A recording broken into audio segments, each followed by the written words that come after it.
नमस्कार। राज्य शिक्षा शोध एवं प्रशिक्षण परिषद बिहार पटना में आप सबों का स्वागत है। बच्चों, जैसा आपको मालूम है कि पिछले क्लास में हम लोग अध्याय 1 हमारे आसपास के पदार्थ मैटर इन आवर सराउंडिंग के बीच के पृष्ठों पर जो प्रश्न दिए हुए हैं उसको देख रहे थे, जिसमें हमने पृष्ठ संख्या 4 के पहला प्रश्न को देखा था कि निम्नलिखित में कौन कौन पदार्थ है। आज हम उस पृष्ठ के ही दूसरा प्रश्न देख रहे हैं। दूसरा प्रश्न है आपका कि निम्नलिखित परीक्षण के कारण बताएं। निम्नलिखित परीक्षण के कारण बताएं कि इसका क्या कारण है। तो गर्मा गर्म खाने की गंध कई मीटर दूर से ही आपके पास पहुंच जाती है, लेकिन ठंडे खाने की महक लेने के लिए आपको उसके पास जाना पड़ता है। तो देखिए बच्चों, इसका पहले भी हम लोग इस जानकारी दे चुके हैं। आप देखे होंगे कि बहु जगह हम लोग पदार्थ के कणों की गतिज ऊर्जा की चर्चा किए हैं और वही उसी पर ये आधारित है। गर्मा गर्म खाना है, इसके मतलब है कि उसमें ऊष्मा अधिक है या और उसके कणों की गतिज ऊर्जा अधिक है। तो गर्मा गर्म खाने की कणों की गतिज ऊर्जा जो होती है ठंडे खाने की कणों की गतिज ऊर्जा की तुलना में बहुत अधिक होता है। इसीलिए गर्मा गर्म खाना के कण हवा के साथ मिलकर तेज़ी से दूर तक फैलता है और आपको दूर से ही पता चल जाता है कि हमारे आसपास, हमारे घरों में, हमारे दोस्तों के घरों में, हमारे आस पड़ोस के घरों में कौन सा खाना बन रहा है, क्योंकि हर खाना का अपना एक खास गंध होता है, हर मसाला का एक गंध होता है और हर खाने में कुछ अलग टाइप के मसाले के प्रयोग होते हैं, जिसकी गंध जब हम पाते हैं तो हम दूर से ही ये जान जाते हैं कि मेरे मोहल्ले में के मैंने किस घर में या क्या पक रहा है। तो ये जो है गर्मा गर्म खाने के कण की गतिज ऊर्जा के कारण ऐसा देखने को मिलता है। अब हम लोग पृष्ठ संख्या 4 के जो अगला सवाल है प्रश्न संख्या 3 उसको देखने जा रहे हैं। अब बच्चों, हम लोग पृष्ठ संख्या 4 का तीसरा प्रश्न देखने जा रहे हैं। जो प्रश्न है, स्विमिंग पूल में गोताखोर पानी काट पाता है, इसमें पदार्थ का कौन सा गुण प्रेक्षित होता है। तो आप देखते होंगे बच्चों कि जैसे जो ठोस है उसको आप चाहें, जैसे आपके घरों की आपके कमरे की दीवार है, आप इस कमरे से दूसरे कमरे में जाना चाहें तो दरवाज़ा हुक जाते हैं। ऐसा नहीं है कि हाथ से ऐसे कर दिए और दीवार एक दूसरे अलग हो गया, बीच में स्पेस बन गया और हम एक कमरे से दूसरे कमरे में चले गए। लेकिन पानी में जब गोताखोर या कोई तैराक तैरता है तो देखिए आसानी से उसको पानी को इस तरह से हाथ से अलग करके आगे बढ़ जाता है। इससे ऐसा पता चलता है कि जो द्रव है वो द्रव के जो कण है उसके बीच जगह है और जो ठोस है उसके बीच जगह है, लेकिन नगण्य जगह है, इसीलिए उसको हम काट नहीं सकते हैं आसानी से। इसीलिए उसको काटने के लिए तेज़ धार वाला औजार की ज़रूरत होती है और उसमें काफ़ी एनर्जी लगाना पड़ता है। लेकिन कोई द्रव है तो उसको हम हाथ से इधर उधर आसानी से करते हैं, क्योंकि उसके बीच में क्या है, खाली जगह है और उसके जो कण हैं उसके बीच अट्रैक्शन बल कम है, जबकि जो ठोस होते हैं उसके कण के बीच अट्रैक्शन बल बहुत ज़्यादा होता है। और उस अट्रैक्शन बल को जब तक हम ब्रेक डाउन नहीं करेंगे, कम नहीं करेंगे, जब तक वो पार्टिकल अलग नहीं होगा। और इसीलिए ठोस के जो पार्टिकल होते हैं उसको अलग करने के लिए हम लोग काफ़ी एनर्जी या जोर से हथौड़ा या और दूसरे औजारों का उपयोग करते हैं, लेकिन पानी तेल को आसानी से हाथ से अलग इधर उधर कर सकते हैं, क्योंकि उसके बीच पर्याप्त खाली जगह होता है। गैसों के कणों के बीच और अधिक जगह होता है, इसीलिए हवा में आसानी से हम लोग अपना हाथ पैर इधर उधर कर लेते हैं, क्योंकि हवा के कण के बीच स्पेस है, इंटरमोलिकुलर स्पेस कम है, इसीलिए हम लोग इस तरह से कर लेते हैं, आसानी से कर लेते हैं। आप भी डेली हवा में जो हम लोग चलते हैं तो आसानी से अपना पैर बढ़ा लेते हैं। तो उसमें क्या कर रहे हैं, जो हवा के जो कण हैं, जो पार्टिकल है, वो हमारे पैर से, हमारे हाथ से, हमारे शरीर के अन्य अंगों से अलग हो रहा है। तो स्विमिंग पूल में गोताखोर पानी इसलिए काटता है क्योंकि पानी के जो कण हैं उसके बीच जगह है, खाली जगह है, वैकेंट स्पेस है, जिसको हम लोग इंटरमोलिकुलर स्पेस कहते हैं। बच्चों, आप इसको ठीक से समझे होंगे। अब हम आपको इस पृष्ठ संख्या का ही अगला प्रश्न, जो प्रश्न संख्या 4 है, उसको देखते हैं। बच्चों, अब हम पृष्ठ संख्या 4 का चौथा सवाल, 4th नंबर का जो क्वेश्चन है, उसको देखने जा रहे हैं। चौथा सवाल है, आप लोग से पूछ रहा है कि पदार्थ की कणों की क्या विशेषताएं होती है।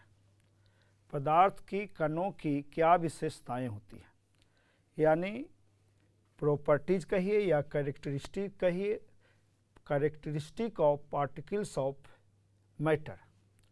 तो पदार्थ की जो कण होता है उसकी निम्नलिखित विशेषताएं होती है।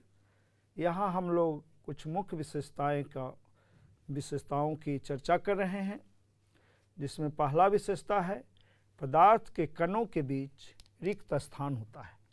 देखिए, पदार्थ का जो कण है, जिसको हम लोग पार्टिकल कह रहे हैं, ये पदार्थ के कण होते हैं,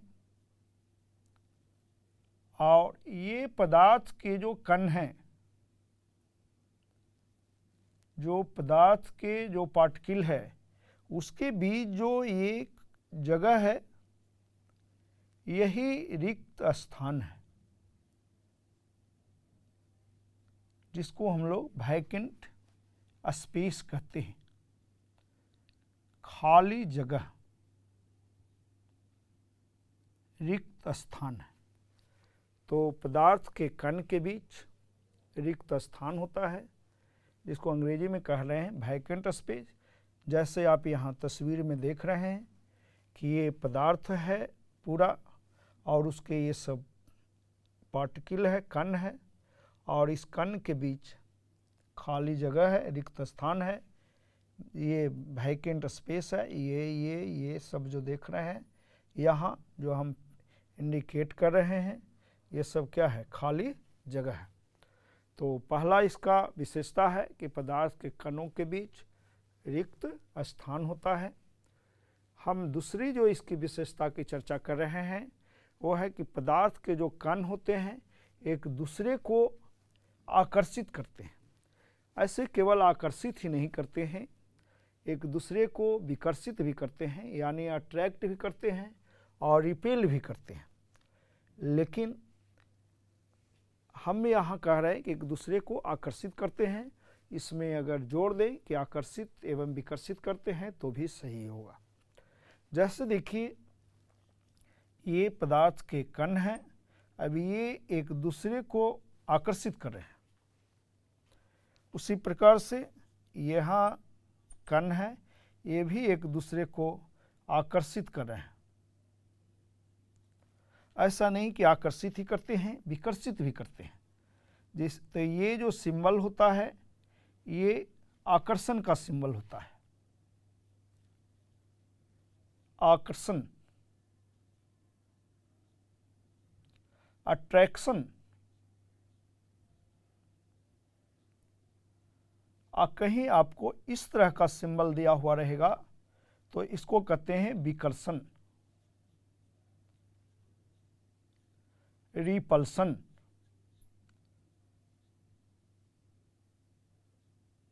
अभी इसका मैग्नीट्यूड क्या है, इस पर निर्भर करता है, ये मैटर टू मैटर चेंज करता है। अब देखिए, ये पार्टिकल है तो इसके बीच भी आकर्षण फोर्स काम करेगा।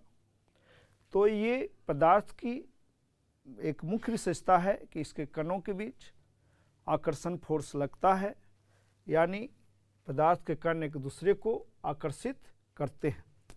तीसरी जो विशेषता है, जो पदार्थ के जो कण होते हैं उसमें काइनेटिक ऊर्जा होता है। काइनेटिक ऊर्जा यानी गतिज ऊर्जा। गतिज ऊर्जा का सूत्र होता है हाफ mv², यानी वो कण है उसमें मास भी होगा और उसमें वेलोसिटी भी होगा।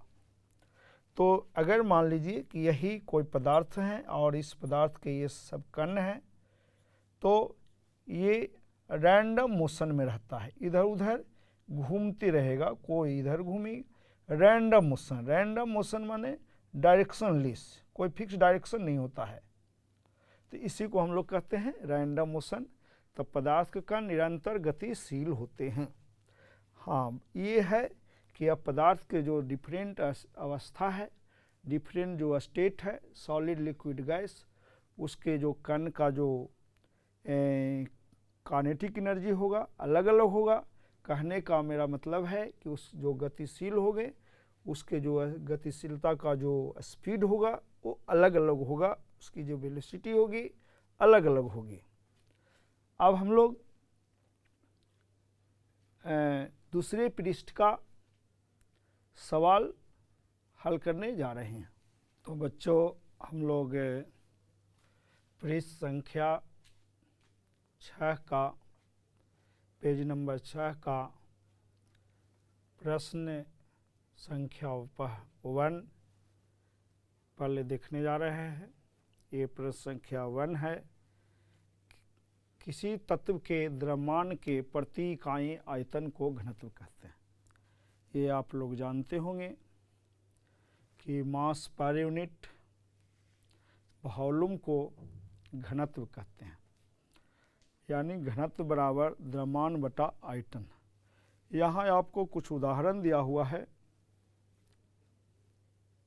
जैसे वायु, चिमनी का धुआं, शहद, जल, चौक, रुई और लोहा। इसको घनत्व के बढ़ते हुए क्रम में सजाना है।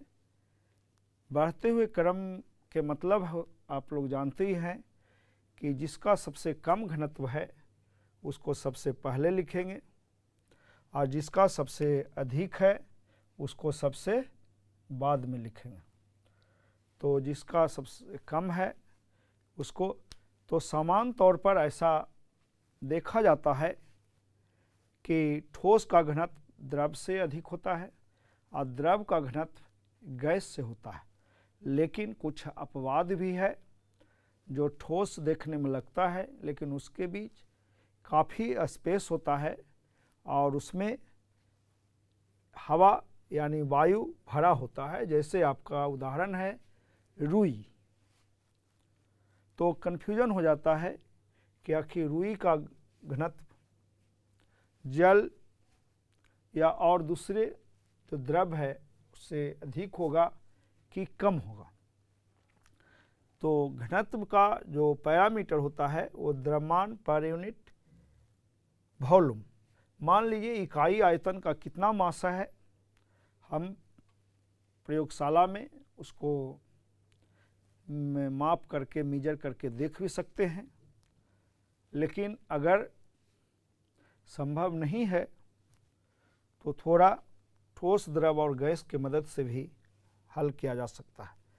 जैसे वायु जो है वो गैस है, वायु एक मिश्रण है, गैसों का मिश्रण है।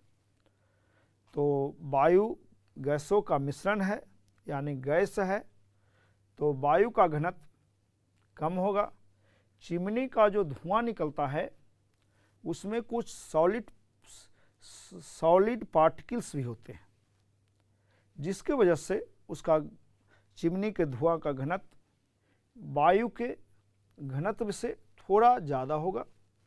उसके बाद जल और शहद आपके मन में विचार आ रहा था, लेकिन ऐसा नहीं होगा, क्योंकि रुई के जो कण होते हैं उसके बीच खाली जगह होता है, उसमें वायु भरा होता है, जिसके कारण रुई का घनत्व जल से कम होगा। और यानी वायु से अधिक होगा चिमनी का धुआं, चिमनी के धुआं से अधिक होगा रुई, रुई से अधिक होगा जल, और जल से अधिक होगा शहद, शहद से ज़्यादा होगा चौक, चौक से ज़्यादा होगा लोहा। अब इसको सबसे बड़ी बात यह है कि हम करेंगे क्या कि समान आयतन के ये सारे चीज़ ले लेंगे और उसको हम लोग तौल कर देखेंगे। तो देखेंगे कि जिसका मास ज़्यादा होगा, अगर सबका आयतन समान है, और जिसका मास ज़्यादा होगा उसका घनत्व भी ज़्यादा होगा। इससे भी आप दूर कर सकते हैं।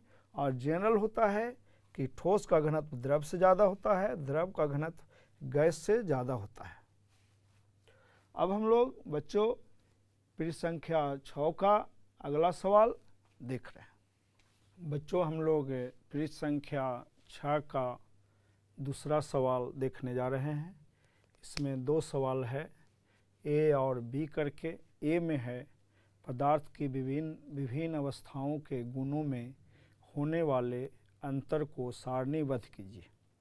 यानी कहने का मतलब है कि जो पदार्थ के जो विभिन्न अवस्था है, सॉलिड, लिक्विड एंड गैस, इसके गुण में क्या क्या अंतर है। तो हम लोग इसके जो गुण में जो अंतर है उसको एक सारणी की मदद से अध्ययन करने जा रहे हैं, ताकि आपको पढ़ने में काफ़ी सुविधा हो। तो पहला है आकृति, शेप। तो ठोस का जो शेप होता है वो निश्चित होता है। ठोस को आप कहीं भी रखिए, किसी तरह के बर्तन में रखिए, उसका एक अपना आकार होता है। कहीं किसी बर्तन के आकार से उसको लेना देना नहीं है। जबकि द्रव को जब आप भिन्न भिन्न आकृति वाले बर्तन में रखेंगे तो बर्तन के आकृति के अनुसार द्रव का आकृति चेंज होगा। जिस आकृति के बर्तन में आप रखेंगे द्रव का आकृति भी वैसा होगा। गैस का भी द्रव के जैसा ही होता है। गैस भी उस बर्तन की आकृति को एक्वायर कर लेता है जिस बर्तन में वो रखा जाता है। यानी acquire the shape of the vessel in which kept it. करने का मतलब है कि उस बर्तन के शेप को ले लेता है जिस बर्तन में गैस को रखा गया है। ये द्रव और गैस दोनों का है। अब हम इसके दूसरे प्रॉपर्टीज़ को भी देख रहे हैं। इसके बहुत सारे प्रॉपर्टीज़ हैं, उन सब प्रॉपर्टी को ये सारणी की मदद से हम देख ले रहे हैं। तो बच्चों हम लोग ये पदार्थ की जो विभिन्न अवस्थाएं हैं उसके गुणों के बीच अंतर देख रहे हैं, जिसमें दूसरा जो गुण है आयतन। तो ठोस का आयतन निश्चित होता है, कहीं भी रखिए उसका आयतन घटता बढ़ता नहीं है। द्रव का भी आयतन निश्चित होता है, कहीं भी रखिए किसी तरह का बर्तन में, इसका आयतन घटता बढ़ता नहीं है। लेकिन गैस का जो आयतन होता है उस बर्तन के आयतन के बराबर होता है जिस बर्तन में आपने गैस को रखा है। क्योंकि गैस का एक टेंडेंसी होता है कि वो जितने भी स्पेस उपलब्ध है वो पूरे स्पेस को घेर लेता है। इसीलिए अगर आप गैस का आयतन बतलाना है और सवाल में दिया हुआ है कि एक गैस है जो 5 लीटर के फ्लास्क में रखा हुआ है, तो आप आसानी से बता देंगे कि वो गैस का आयतन 5 लीटर है। अगर उसी गैस को मान लीजिए 11 लीटर सिलेंडर में कन्वर्ट किया जाता है, तो अब उसका जो आयतन होगा 11 लीटर यानी 11 लीटर हो जाएगा। यानी करने का मतलब है कि बर्तन का जितना आयतन होगा उस गैस का आयतन उतना होगा। यानी बर्तन के आयतन के बराबर गैस का आयतन होता है। इसलिए कहा जाता है कि गैस का आयतन निश्चित नहीं, अनिश्चित, इनडेफिनिट होता है। जो अगला जो गुण है वो है इंटरमोलिकुलर स्पेस, अंतर आणविक जगह, रिक्त जगह, वैकेंट स्पेस, जिसको आप कहते हैं खाली जगह। जो पार्टिकल है, जो पदार्थ की विभिन्न अवस्था सॉलिड, लिक्विड, गैस है, उसके जो पार्टिकल है उसके बीच स्पेस। तो ठोस के पार्टिकल्स एक दूसरे के बहुत ही क्लोज होते हैं और उसके बीच खाली जगह जो होता है वो नगण्य होता है, जबकि लिक्विड में थोड़ा होता है और गैस में बहुत ज़्यादा होता है। और वह खाली जगह के कारण ही देखिए हम लोग हवा में चलते हैं तो अपने हाथ पैर को इस तरह से फेंकते रहते हैं, पानी में भी इधर उधर कर लेते हैं, जबकि ठोस में नहीं करते हैं। क्योंकि जहाँ खाली जगह होगा वहाँ ही आप इधर उधर उसके पार्टिकल को कर सकते हैं। और गैस के पार्टिकल के कण के बीच ज़्यादा जगह है, इसीलिए गैसों को बहुत ज़्यादा दबाया जा सकता है, कंप्रेस किया जा सकता है। जबकि ठोस को आप न के बराबर दबाते हैं या कहिए कि नहीं दबाते हैं, और लिक्विड को भी नहीं दबाते हैं या कहिए बहुत नाम मात्र दबा सकते हैं। अगला जो आपका गुण है वो है इंटरमोलिकुलर फोर्स, आकर्षण बल। जो ठोस, लिक्विड और गैस के पार्टिकल है उसके कणों के बीच जो अट्रैक्शन फोर्स लग रहा है, ऐसे वहाँ दोनों तरह का फोर्स लगता है, अट्रैक्शन भी रिपल्सन भी। हम यहाँ बात कर रहे हैं अट्रैक्शन फोर्स का, इसको कह सकते हैं इंटरमोलिकुलर फोर्स ऑफ अट्रैक्शन। तो इंटरमोलिकुलर फोर्स ऑफ अट्रैक्शन जो होता है वो सॉलिड के पार्टिकल के बीच स्ट्रॉन्ग होता है, जबकि जो लिक्विड होते हैं उसके पार्टिकल के बीच अट्रैक्शन फोर्स सॉलिड के तुलना में कम होता है और गैस के तुलना में ज़्यादा होता है। और गैस के पार्टिकल के बीच अट्रैक्शन फोर्स बहुत ही कम होता है और उसका काइनेटिक एनर्जी उसके पार्टिकल का ज़्यादा होता है और काफ़ी दूर दूर एक दूसरे से रहता है। तो हमने देखा कि इंटरमोलिकुलर फोर्स ऑफ अट्रैक्शन जो है सॉलिड के पार्टिकल के बीच स्ट्रॉन्ग है, लिक्विड के पार्टिकल के बीच ठोस से कम, गैस से ज़्यादा है, और गैस के पार्टिकल के बीच जो अट्रैक्शन फोर्स है वो बहुत वीक है, माने फोर्स का जो नेचर है वो बहुत वीक है। अब जो जो पृष्ठ संख्या 6 के जो और सवाल हैं और जो सवाल हम देख रहे हैं उसमें कुछ और अंतर जो आपको हम बतलाएंगे वो अगले क्लास में बतलाएंगे। उम्मीद है कि आप लोग इन सारे सवाल का जो उत्तर हमने बतलाया उसको ध्यानपूर्वक समझे होंगे, नोट किए होंगे और अपने दोस्तों के बीच चर्चा करेंगे। इन्हीं के साथ मैं आपसे फिर इसके आगे के सवाल लेकर अगले क्लास में मिलता हूँ। तब तक आप लोग को बहुत बहुत धन्यवाद।